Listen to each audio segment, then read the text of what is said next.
Hey, what's going on everybody? How are you people doing here? Back again with another video here, and welcome to my first and ever video series on 2022 World Cup team preview. That's right. So basically what I decided to do here is I want to start a series here on my channel, in the months leading up to the World Cup, where I'm going to be previewing teams, that have qualified and what I think about their chances at the World Cup and all that stuff. So if you enjoy this series, just drop a like on this video if you find it absolutely fun. But anyway, so starting off, the team that I'm going to be previewing in this video is England. That's right. Now, when I look at England's football team, I think to myself that England, this is a team that has really proven a lot of people wrong, especially from the time, they took off at the 2018 World Cup when they produced their best results and they made it all the way to the Euros final. Like, it just goes to show you that England right now at the moment, they are no longer that team that, everybody can just say that they got a chance against them, because obviously right now you look at England's squad, they have a lot of great potential,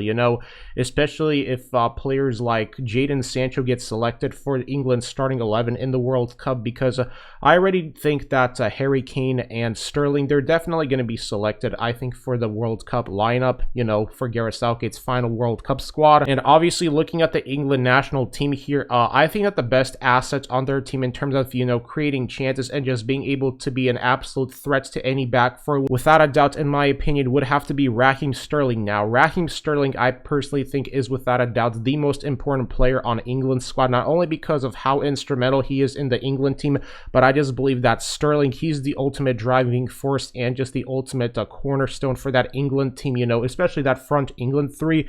Like, I believe that Sterling, without a doubt, is England's best winger at the time of recording this video. And plus, obviously, you have Harry Kane right there, who is England's top main striker here. Now, let's be honest here, no matter what opinion people have of Harry Kane, let's get one thing straight here. Harry Kane is still very important to the England squad, because without Harry Kane, I think that this England team wouldn't have the same results as how they do now on the international stage, because you look at their World Cup qualifiers, Harry Kane was their top scorer in the World Cup qualifiers, and England were drawn against Poland, Albania, Hungary, Andorra, and San Marino, and England, they bossed their way in this World Cup qualifying campaign. Like, they went undefeated, 8 wins and only 2 draws. And while some people might say that, England had a very easy schedule, I think it's also important to realize that even against the good teams, England have proven that they can still, compete, because just look at their matchup against Italy.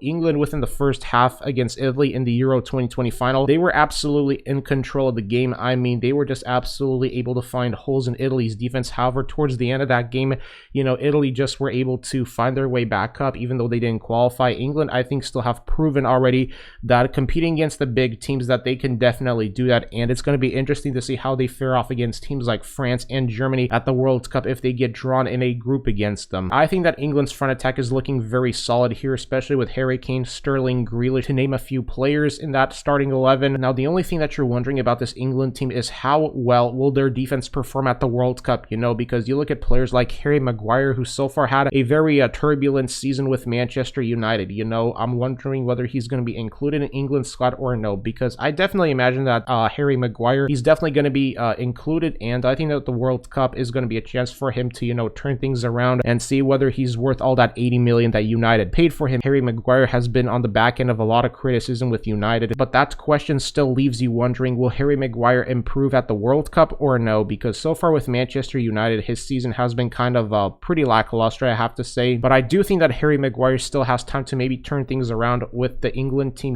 especially his career and with Manchester United, if they are going to continue to have faith in him, because obviously Harry Maguire, he was the second highest goal scorer for the England team in their World Cup qualifiers with 4 Gs. But ultimately at the World Cup here, I think that this England team is looking very, very solid. Their midfield, their front attack, I think that's the biggest strength, and the only questionable thing is their defense. That's the only downside, I think, about England's national team that I can conclude at the time of recording this video before the World Cup. But obviously on the international stage, England, they've been unbeaten recently, and they've proven that they are a team that, is not like that England team that, was experiencing mediocrity at the 2010 and 14 World Cup. Like, I definitely think that this England team is miles ahead of their 2010 and 2014 World Cup squads. So overall, man, I can't wait to see how England are going to perform at the World Cup, because I definitely have them going to at least the Final Four here. So I hope you people enjoyed this video. If you did, like, comment, subscribe, and stay tuned for more videos.